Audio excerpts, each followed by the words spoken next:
야, 1년이 이제 뭐 금방 지나갔네요. 보니까 금방 지나갔는데 일단 뭐 총 전체적으로 봤을 때 좀 어떻게 평가하십니까? 예, 첫째, 정쟁이 지속되어서 굉장히 혼란했죠. 이런 네. 정쟁 지속에서, 예를 들어서 대선 당시 약속했던 경제민주화 입법이나 이 복지 입법 이런 부분들이, 물론 정권이 경제 활성화라는 이런 부분에 후반부에 좀 매몰되면서 못한 부분도 있지만은, 사실상으로 국회 계류 중이면서 못한 것도 많습니다. 그래서 경제민주화가 물 건너가니 하는 이런 말들도 있고, 또 복지가 후퇴니 하는데, 이제 정확하게 보면, 한 60% 이상은 이루어졌죠. 네. 남은 40%가 안 됐는데, 경제민주화에 관해서 보면 가맹점 불공정행위 금지, 공정위 전속 고발권 폐지, 또 대기업 일감 몰아주기 규제 이런 것들은 됐습니다. 네. 이제 지난 대기업 신규 순환 출자 금지라든지 금산 분리 강화 이런 부분에서 미흡한 부분이 좀 있죠. 복지에서 보면 5세까지 무상 보육이라든지, 그 다음에 18조 행복기금, 그 다음에 셋째 자녀 대학 등록금 이런 부분은 됐고요. 그 다음에 이제 노인들 기초연금을 갖다가 20만원씩 준다라는 부분에 있어서는 70% 안에서 10만원에서 20만원씩 준다라고 좀 후퇴된 부분이 있고, 4대 중증질환에 있어서는 상급병실, 선택진료, 간병비 이 세 가지 부분에서는 불포함시킨 부분이 있습니다. 그리고 반값 등록금이 한 1조 2천억 정도 내년부터 반영이 돼야 되는데 현재 4천억 정도가 반영된 부분이 있습니다. 근데 특히 복지와 관련해서 보면 이런 복지들을 애초에 공약한 부분이 저는 좀 잘못되었다 보고요. 네. 솔직히 사과하고 시인하고 수정해 가야 네. 국가가 이 재정 부도 상태에 빠지지 않는다, 장기적으로. 그런 부분 때문에 이 수정을 한 부분은 저는 긍정적이라고 봅니다. 우리나라의 현재 조세 수준이나 재정 수준으로 봤을 때 보편적 복지를 하려면 세금을 훨씬 많이 내야 되는데, 세금은 내기 싫으면서 정부를 보고 보편적 복지에 관한 부분을 해라 그러면 결국은 부채를 지라 소리밖에 안 되거든요. 네. 안 하는 것도 용기라고 저는 보고 있습니다. 네. 네. 그리고 이정현 홍보수석이 이 박근혜 대통령에 대한 불통 비판이 가장 억울하다. 하지만 원칙을 지키는 불통은 자랑스러운 불통 이렇게 말했거든요. 어떻게 보세요, 이런 거? 그 자체가 불통의 한 모습이거든요. 그러니까 대통령을, 그렇죠. 대통령을 모시는 게, 우리는 잘하고 있는데 좀 억울한데 왜 이렇게 못 알아주냐 이런 거 아닙니까? 어떻게 보면 뭐 친구하고 똑같아요. 근데 그 심정은 충분히 이해갑니다. 대통령을 모시는 입장에서. 그리고 대통령이 나름 SNS 하면서 이렇게 여론을 많이 듣고 있다라는 걸 가깝게 지켜보니까 불통에 대해서 좀 억울해하는 측면은 충분히 이해가 가나, 우리가 얘기하는 불통이라고 두 가지 측면이 있는 것 같아요. 하나는 국민들의 요구입니다. 이걸 좀 해달라는 거죠. 그리고 하나는 내 손을 좀 들어달라는 거거든요. 근데 요구는 어느 대통령, 어느 지도자도 다 해줄 수가 없어요. 아니, 어떻게 그 수많은 국민들 요구를 다 들어줍니까? 근데 그래서 특히 근데 원칙을 내세우는 박근혜 대통령 입장에서는 이제 그런 이미지상에서 그런 요구를 다 못 들어주는 게 좀 더 강하게 좀 복합적으로 나타난 것 같고, 그 다음에 이제 소리를 들어주지 않는 이런 불통의 측면, 이것은 저는 새누리당이 잘못하고 있다고 봅니다. 대통령이 사실, 물론 다 들으려고 노력은 하고 계시고 하겠지만은, 여당이 책임있게 국민의 소리를 다 들어서, 청와대, 그 다음에 정부 기관에 좀 적극적으로, 능동적으로 대처해서 그것을 법과 제도의 측면에서 실질적으로 구현할 수 있도록 이 여당이 소리를 해야 되는데, 여당은 숨소리조차 못 내는 그림자 정당이지 않습니까? 저는 그래서 이제 그런 측면을 그렇게 봅니다. 대통령의 불통의 측면을. 근데 저도 불통에 있어 이렇게 좀 생각을 합니다. 첫째, 불통이라는 표현에, 저는 표현을 좀 원활하게 잘 못했다고 보는데요. 부패하지 않는다든지, 권력을 사유하지 않는다든지, 이념적 가치를 수호한다든지, 부패 청산이나 사회개혁을 해간다. 그 다음에 기득권의 입장을 그대로 반영하지 않는다. 이런 어떤 부분에서 과거보다 나아진 측면이 있죠. 박근혜 정권 들어와서 대통령이 대선 과정이나 대선 이후에 또 대통령의 권력 핵심들이 돈을 받았다 소리가 지금까지 들린 게 있습니까? 이거 하나만으로도 엄청난 사회적 진전인데요. 이러다 보니까 기득권의 반발도 굉장히 만만찮은 거죠. 이런 부분에서 사회개혁을 하려면 어느 정도 자신의 신념대로 몰고 가는 부분이 있어야 되는데, 이제 반면에 그런 부분을 갖고 가면서 대외적으로 표현하는 기술적 부분이 좀 부족한 것은 사실입니다. 근데 이제 그렇게 기술적인 부분이 좋아지려고 하면 청와대 밥값이 많아야 돼요. 그래서 또몰라 기자들 데리고 여론 형성자들 데리고 밥을 먹어야 되는데, 제가 얼마 전에 청와대 대변인하고 밥을 안 먹은 적이 있어요. 좀 같은 건물에 위에는 비싼 식당이고 밑에는 싼 식당인데 네. 저는 위에서 당연히 먹겠지 하고 가 있었는데 이 사람은 밑에 가서 기다렸어요. 네. 시간이 한 15분 지나서 제가 내려갔어요. 밑에 싼 식당으로. 네. 근데 뭐 밥값이 없니 다 쓰니 해서 제가 밥값 내고 나왔습니다. 그래서 이 정도로 그 돈을 못 쓴다. 과거엔 청와대 돈이 넘쳤죠. 뭐 DJ 정권도 이 햇볕 정책 부분에 있어서 그 국민들을 일반 보수적인 국민들이 문제가 있다 했는데 끝까지 밀고 갔고 노무현 정권은 과도한 이념화로 밀고 갔고 그리고 또 이명박 정권은 4대강이나 이런 문제가 있다 해도 밀고 갔죠. 그래서 사실 소통 잘하는 정권은 하나도 없습니다. 네. 근데 소통을 잘 못하는 부분이 부정적인 방향으로 가면서 소통을 잘 못하느냐. 그나마 그래도 과거에 부정적인 관행들을 청산하면서 정상화로 가는 과정에서 과거에 기름칠을 하고 돈을 뿌렸던 것들을 안 하니까 불통이라 볼 수 있어요. 엊그제 청와대에서 한 500명 지구당에 사무국장까지 불러서 네. 먹였지 않습니까? 네. 나올 때 시계만 하나씩 줬어요. 네. 과거의 정권에요. 제가 그 청와대 출입할 때는 100만 원씩 줬습니다. 온 사람 봉투 하나씩 따라요. 따르죠. 네. 그리고 또 지지난 정권까지는 다 한 50만 원씩은 줬습니다. 근데 시계만 주니까 입들이 나오는 거죠. 세상에 그 소통과 불통은 기름칠하고 관계가 있는 거예요. 기름칠이 모자랐다. 그리고 근데 한번 지난 1년 동안 이제 말이죠. 가장 뜬 인물이 과연 누구냐. 정말 이제 사람마다 생각이 다르겠지만 누구라고 생각하십니까? 뜬 인물. 뭐 흔히 요즘 봉화대군이 아니고 그 요즘 대원군. 네. 그 뭡니까 기춘 대원군이라고 부르는 그분이 대원군이라 하면 뜬 거 아닙니까, 그죠? 안 떴으면 대원군이라 안 할 거 아니에요. 네. 그래서 그분이 이제 그 지난 8월에 그 들어서고 난 이후에 이 각종 뭐 사정기관의 전열 정비라든지 또 국정원의 보수적 가치의 강화라든지 네. 또 각종 인사의 문제들 이런 부분을 갖다가 지금 그분한테 힘이 좀 실려 있다고 밖에서는 다 평가하고 있죠. 저는 네. 꼭 그렇게는 안 봅니다만은.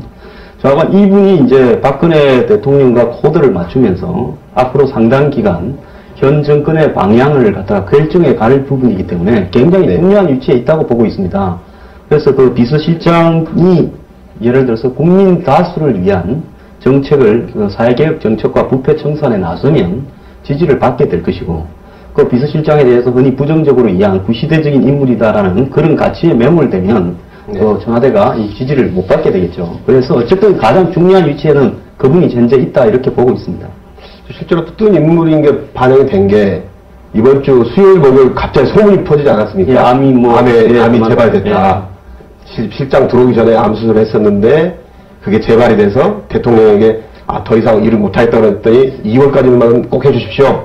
그래서 2월인데 대통령 시장이 바뀐다 뭐 이런 식으로 소문이 확 퍼져서 그분이 나가기를 바라고 물 떠놓고 기도하는 사람이 많은 모양이에요. 네. 그러니까 그런 소문이 퍼지지 않겠습니까? 소문은 현상의 반영이잖아요. 저도 이제 목요일날 점심 때 그 얘기를 듣고 막 여기를 알아봤는데 오후에 바로 청와대에서 해명을 하더라고요. 그러면서 또 이제 잘 아는 분한테도 이제 혹시 김기춘 실장 뭐 암 무슨 재발 얘기 들어보셨느냐 그러니까 약간 좀 살이 빠진 느낌은 들었는데 야이 그 흔들기 아니겠어 그러더라고요. 그분 굉장히 건강하다 듣고 있습니다. 네. 나이에 비해서요. 민원장님께서는 가장 큰 인물 누구로 보십니까? 저는 누구니 해도 저는 박근혜 대통령이 가장 떴다고 봅니다.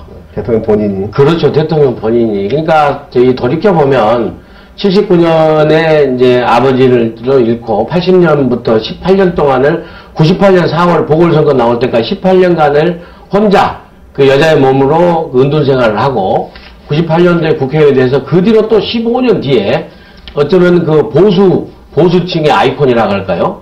그리고 국민들의 그 안보 리더십으로 이렇게 국민들에게 다가가서 정말로 그 아버지를 이어서 대통령이 되는 여러 신기록이 있지 않습니까? 부녀 대통령, 여성 대통령, 아무튼 첫 여성 대통령 같은 이런 기록을 세우면서 되는 이 박근혜 대통령이 이번 이 대통령 지난 2월 달에 취임하신 이후로 가장 뜬 인물이 아닌가 저는 그렇게 뽑고 싶습니다. 근데 역시 박근혜 대통령 관련해서도 이번 주에 뭐 친박들 모임에서 뭐 나 같은 건 없는 건가요? 뭐 이런 노래 굉장히 자기들 심령 대변하는 거다. 대통령만 떴지 우리는 뭐냐? 개탈된 거 아니야? 뭐 이런 뭐 얘기가 나왔다 그러는데 이분들은 어떻게 해야 되나요? 그럼 정치 나가는 사람들이라 보고 있습니다. 국회의원 하고 있으면 그래도 한국에서 300등 안에 드는 사람들이라니까. 그럼 됐지. 뭘 또 더 하고 싶어서.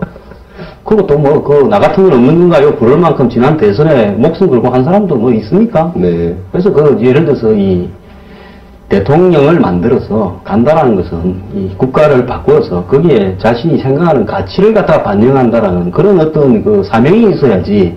예를 들어 정권 바꿔서 내가 국회의원 하면서 덤으로 또 장관도 한 번 더 하자. 네. 이런 생각으로 하면 안 되죠. 정신 차려야 된다고 봅니다. 네. 네. 근데 그 대통령께서 그 인재 등용에 있어서 너무 그 관료 중심으로 좀 치우친 경향이 있어서, 물론 대선 기여도만을 가지고 전문성을 무시하고 장관으로 임명한다든지 공공기관장에 내로를 보낼 수는 없죠.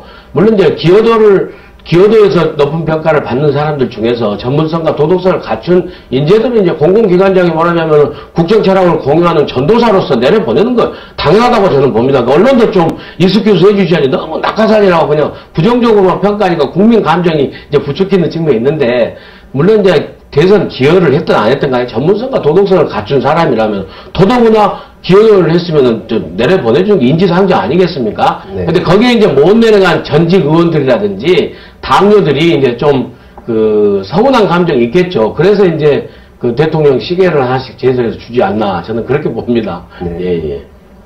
네. 그리고 지금 뜬 인물 얘기하다가 넘어왔는데 한편 진 인물을 어떤 분으로 꼽으세요? 정말 올해 안에 망가진 사람 누구예요? 꼭 얘기해야 되니까. 근데 이분은 제가 뽑았는데 그 망가진 것을 국제적으로 그 인증받았더라고요. 그렇죠. 중국 언론에서 네. 중국 언론에서 그 뭐 8대 물로 선정했는데 저는 윤창중 그 전 대변인으로 봅니다. 네. 사실 이분 말이 안 되죠. 뭐냐면은 아니 그 전에 그 이념적 지향 노선을 떠나서 아니 대통령을 수행한 공식 공무원 수행원이 더더구나 그 미국에 가서 그 상하 양원 합동 연설을 하고 있는데 그 술이 취해가지고 그 여성 성희롱을 해서 그 나라 망신시키면서 본인은 아주 철저하게 망가졌죠. 그리고 또 더더구나 우리가 다 아시다시피 그 어느 음식점에서 해명을 했는데 그 해명이 또 거짓말 했지 않습니까? 그래가지고 뭐 그랩이란 말을 또 유행시키고 말이에요. 그 뭐 밀봉 인사부터 유행시키고 하는데 그 대통령이 그 한미 외교 그 중요한 외교 취임 후 얼마 안 돼서 하고 귀국하셔가지고는 여야 그 사부 정부 의원들 다 불러다가 방미 성과 설명하고 해야 되는데 그거 다 날라가 버렸지 않습니까? 그러면서 본인은 완전히 더 날라가서 지금 어디서 뭐하고 계신지 잘 모르겠습니다. 그래서 뭐 종교활동 굉장히 열심히 하고 있다고 들었는데 사실 임기 초반에 상당히 그 대통령에게는 그 상당히 치명적인 좀 그런 사건이었죠. 그렇죠. 아니 그때 지지율 아마 제일 낮았을걸요. 그분은 그래도 한 두세 개 잘못하고 10개쯤 얻어맞았고요. 네. 내가 볼 땐 10개쯤 잘못하고 두세 개도 안 얻어맞은 사람이 있습니다. 최동욱 네. 전 검찰총장. 이분이 될 때부터 야당이 이미 파도 미담만 나온다라고 할 때 이 불행이 좀 왜곡되어 있었는데, 정권에서 야당이 미담만 나온다라고 이야기한 검찰총장이 처음이었단 말입니다. 근데 이제 국정원 댓글 수사를 합의되면서 지금 거기에 자신이 출신인 특수부 부하들이 네. 지금 수사들을 갖다가 한꺼번에 딱 끝나는 수사를 한 게 아니라 계속 수사를 바꿨지 않습니까? 몇십 개에서 몇천 개에서 몇만 개에서 몇십만 개, 몇천만 개까지. 근데 지금 법원에서는 어떻게 하고 있습니까? 재판 중인데 특정하거나 확정 짓지 못하고 있는 부분에 대해서 지금 논란이 엄청나게 벌어져 있지 않습니까? 네. 이런 수사들을 왜 이렇게 무리하게 했느냐라고 하는 부분에서 이분이 이제 자신의 이 사생활 의혹, 즉 내연녀와 혼외자 의혹이 등장했지 않습니까? 그때 뭐라 그랬습니까? 자신이 검사를 받겠다. 네. 운전자 감식 검사를 받겠다고 했지 않습니까? 그리고 또 물러나면서 나가서 받겠다 했지 않습니까? 네. 그리고 고소도 했지 않습니까? 특정 언론사를. 근데 나간 다음에 어떻게 됐습니까? 카페인 거지 숨어가지고 있었고, 그 다음에 그분의 이 내연녀라고 의혹을 받는 사람은 공갈 협박에다가 또 출처가 불문만한 대형 유흥업소를 하고, 그래서 지금 검찰에 수사 중이지 않습니까? 네. 협박한 사람과 더불어서요. 저도 거기 가정부 이시에 대한 신상 개인정보 유출에 대해서 제가 개인적으로 고발해서 하도 계시면서. 네. 그래서 이게 검찰총장이 법을 집행해야 될 입장에서 지금 무수한 거짓말을 갖다가 개인적으로 해왔고, 본인의 그런 어떤 사생활의 의혹을 결국은 찍어내기라고 정치적으로 물타기 함으로써 오늘날 국정원 개입 의혹의 절반은 그 사람이 말을 잘못하면서 벌어진 책임이 저는 있다고 봅니다. 그래서 저는 이 진실만큼은 올해가 가기 전에 규명되기는 틀렸고, 내년까지라도 좀 규명이 돼서 어디서 어디까지가 네. 거짓말이고 진실인지를 밝혀야 되고, 빨리 좀 피검사 좀 해야 된다고 봅니다. 네. 지금 1년 동안 계속해서 대선 개입 또는 대선 불복 논란이 이어져 오고 있는데, 이런 상황에서 새누리당이 집권 여당으로서 정치력을 제대로 발휘하지 못하고 있다 이런 평가가 나오고 있거든요. 어떻게 보세요? 그렇습니다. 그러니까 제가 모두에도 그 말씀드렸지만 그 새누리당의 정치적 부재. 그러니까 사실은 국정원 댓글만 해도요. 이거 잘못된 일입니다. 잘못된 일인데 이게 이렇게 커지고 한 것이 새누리당이 초장의 초기 대응을 잘 못한 거예요. 그때 딱 사과하고 철저하게 수사를 촉구하고 해야 되는데 덮으려고 하다 보니까 이렇게 이제 커지면서 나중에는 이제 사이버 사령부 이 댓글까지 이렇게 나오는 그런 상황이 있어가지고, 그러니까 정부 여당으로서 아까도 말씀드렸지만은 국민의 여론을 딱 들어가지고 좀 자신감 있게 청와대에 전달하고 그 정부 기관 내에서 그것이 법과 제도로 구에 나타날 수 있도록 정착시키고 그런 노력들을 해 나가야지 그걸 하지 못하고 있으니까 결국에는 이제 이런 지난 대선의 늪에 빠져든 게, 물론 이제 그와 더불어서 이제 문재인 의원을 중심으로 한 친노 세력이 이제 사실상 이 대선 불복, 이게 정말 지난 1년 동안 우리 이 대한민국이 대선에 늪에서 빠져나오지 못한 가장 큰 원인이죠. 아니, 바로 엊그저께도 민주당 의원총에서 그 친노로 구별되는 김모 의원이 또 그 대선 무효투쟁하고 하자고 또 얘기했다가 막 지도부가 막 가라앉혔지 않습니까? 말하자면은. 예, 그런 일도 있었고 하는데 아무튼 좀 여당이 좀 책임감 있게 잘했으면 좋겠습니다. 예. 그리고 지난주에 또 화제가 됐던 게, 이제 박근혜 대통령의 도자기라고 하기엔 그렇고 뭐 질그릇 이게 이제 자선 행사에 나왔는데, 김무성 의원이 이제 그걸 낙찰 받았단 말이에요. 400만 원에. 뭐랄까요? 무슨 상징 의미가 있을까요? 아니면, 무슨 생각으로. 낙찰 받을 줄 알았으면 그 뭐 여러 가지 연말에 자선 바자 아니겠습니까? 네. 그 절기로서 한 100개쯤 내놨으면 다 팔렸을 텐데 하나만 냈는지. 그래서 저는 김무성 의원이 뭐 그간에 그 박근혜 대통령과 너무 또 잘 알기 때문에 네. 여러 가지 가까운 측면도 있고 또 과거에 이제 탈박을 했다라고 해서 불편한 측면도 있죠. 본인이 뭐 현재 여론조사에서 뭐 여야의 1위로 이렇게 나오고 있는데 본인이 이제 장기적인 레이스로서 큰 꿈이 있다면 현직 대통령이 뭐 아주 잘못된 방향으로 가고 있다면 자기 목소리를 내서 선을 그어야 되겠지만은 네. 그렇지 않는 한은 이 독자적으로 이렇게 가는 부분이 본인의 장래를 위해서 여러 가지 어려운 부분이 있죠. 네. 이런 어떤 부분들을 본인이 좀 완화시키려고 하는 그런 의도도 당연히 있었다고 그렇게 볼 수 있습니다. 네. 아마 그랬을 것 같아요. 내가 그래도 대통령 좀 챙겨야지, 뭐 이런 마음이 있었을 것 같아요. 뭐 다른 큰 정치적 의미. 일종의 정치적 센스 아닙니까? 대통령한테도 좀 이렇게 잘 보이고. 의원보다 센스. 너무 저 서청원 의원만 그렇게 챙기지 마시고 저도 좀 바라봐 주라는 그런 센스도 있고. 네. 예. 도자기만 사면 바라봅니까? 네. 오늘 말씀 고맙습니다. 감사합니다.